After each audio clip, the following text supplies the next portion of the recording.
But when you start to talk about kids in Harrisonville not having food to eat, kids in Harrisonville not having their utilities or heat in the wintertime, it's really shocking to people. I think that they thought that, in a small town that doesn't happen, or if it does, it's maybe just, a handful, and it's much more than that. And when people realize that, what I've come to see is that people want to help. People want to help find solutions, and we just need more people to kind of hear this and want to work together. This past year we had 170 kids that we classified homeless, and sometimes when you think of homeless, you think of people, unsheltered people living in cars or out in a park or under a bridge. We have very few unsheltered families. We do have some, probably more than I know, but most of our kids that face homeless, they're living in hotels here in town permanently. They're living in shelters, or they're classified as doubled up. And that basically means that that child lacks a fixed and adequate nighttime residence. And so they're doubled up with family, they're doubled up with friends. It may mean that they're a couple of days a week staying here and a couple of days staying with another person. So it's not a fixed situation. They're just going from place to place. And that, again, is our little kids all the way up through our high schoolers. Basically, free and reduced meals, that is a federal program. So that isn't just strictly to Harrisonville or strictly to Missouri. It's a federal program that every year the guidelines for that change. And in order to meet free and reduced meals, you have to be living at or below poverty. And so those numbers also change every year by the government. So, we have, again, when you look at our elementary rates, over half of our student population is living in that financial hardship. And so that just means we have to change. We don't change our expectations, we keep our high expectations, but how we get there and how we help those kids and help those families has to look different. Mainly what I do here is work with those who need utility assistance. I also work with those who are needing maybe some more one-on-one time with family case management. And we also have weatherization programs here for those whose house just needs some upgrading.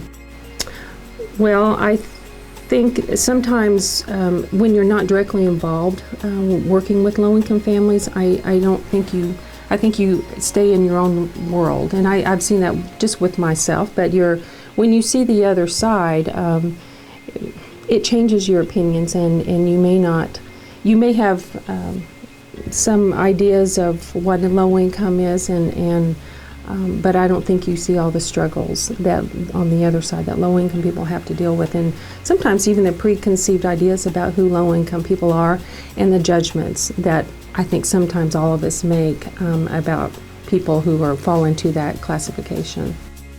I would say generally there has been a greater need over time. We've seen that in our food pantry. Now we serve about 400 families a week, and so that's up considerably from 2 or 3 years ago. I think last year we helped around 3,600 families, whether it was through food at the food pantry or emergency food assistance or rental assistance or pharmaceutical assistance. Occasionally we'll do some emergency housing, and so we do that. And of course our store, while it's a for-profit store, the prices are set about half that of other thrift stores in the area, and so it's a way to help the community just by functioning. And we have somewhere in the neighborhood of 10,000 customers come through a year through the store, so hopefully we're helping a lot of needy people that way. There's a lot of people who are unaware of what those needs are. We do a thing every December that's a shop with a cop, take a deputy, and things like that. And we really changed how we kind of did things. We partnered with the school districts, and we partnered with the local police department who started the program, and found out, how do you select your kids for this? And we took kids based off of counselors' recommendations, teachers' recommendations, and that type of thing. And the first couple years it was great. You know, you buy toys and things like that, and you go, wow, this is really cool, because these kids normally wouldn't be able to afford these toys because that is a luxury. And then we started looking at, you know, the kids that we were working with didn't have proper shoes, clothes that fit them. And so we started looking at, okay, let's spend some extra money, and when we take them shopping, let's buy them shoes, let's buy them clothes. And then you realize that, you know, when you're with a kid clothes shopping, you realize that as soon as they kick their shoes off to try on a pair of shoes, that they have dirty socks or socks with holes in them. And then you think to yourself, well, that's one of those unseen problems. What would they really need every day to make them feel good, to make them confident to go out there and to be successful? And that's, you know, something as simple as clean underwear and clothes that look nice. You know, I think probably the most surprising thing for most people when they hear about it, and you know, we have people who come in for the grand jury and they hear cases of domestic violence. The amount of abuse that's also in our communities is pretty great. And again, I blame that on drug abuse, alcohol abuse, and mental issues. And so we are also seeing a huge increase in battered spouse cases as well, whether it's man or woman, and that affects the children. I have a tremendous number of cases of child sex cases right now where children are sexually abused. For a county of over 100,000 people, we have too many child sex cases. We have children in our community who are being sexually abused by step-parents, their own parents sometimes, or the uncle who's living in the house. And I think people would be surprised at really how many cases I have. We get a new one a week. Okay, and I think Bright Futures and programs like Bright Futures are really critical for kids. You know, it is those basic things, needs of children, if they are unmet, there's a price to pay for that. And we see that. We see that in their behavior. We see that in their opportunity for success.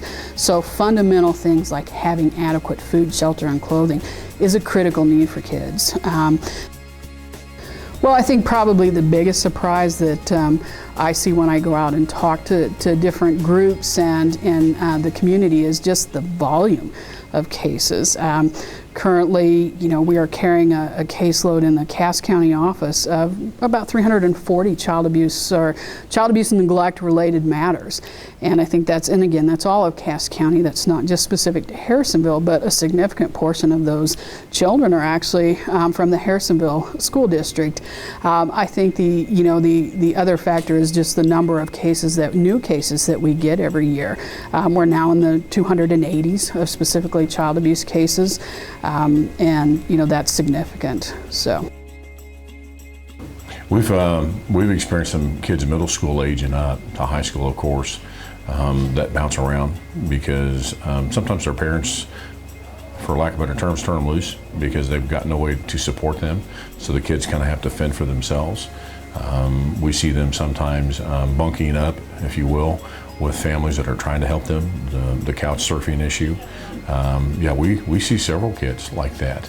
And when we deal with them, we have a hard time running down responsible adults, the caregivers, to start addressing any issues we're having with those kids.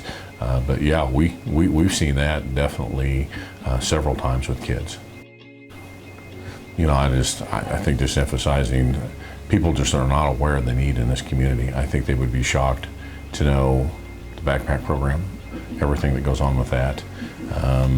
You know, the school supply drive, Stuff the Bus.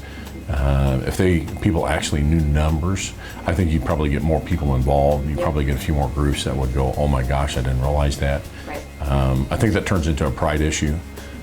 People get on the community side and go, we're not gonna let that happen in this community. I can't believe that. We have, in the past 5 years, we are now, as a shelter that was built for battered women and children, we have seen an increase of 58%. We are serving 58% more people now than we served 5 years ago. I know that we are seeing probably in the past 5 years, not counting this year, we have had 470 children come through here. They're predominantly shelter residents, but also a huge increase in our outreach participation. And this year alone, we've already seen 81 children come through. We provide, on average, services to about 1,200 people a year, but predominantly from a shelter perspective. But people aren't looking for a handout. They're looking for a hand up. I don't want to continue to receive, but help me become stable so I can participate and give back.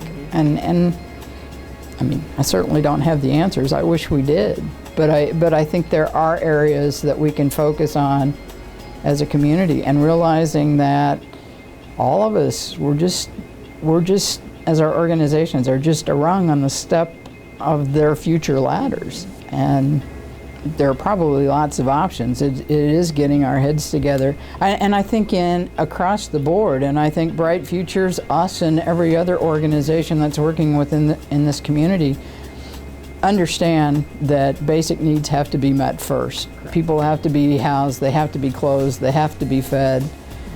But then what's the next step? What's that next rung on the ladder? And how stable is that ladder?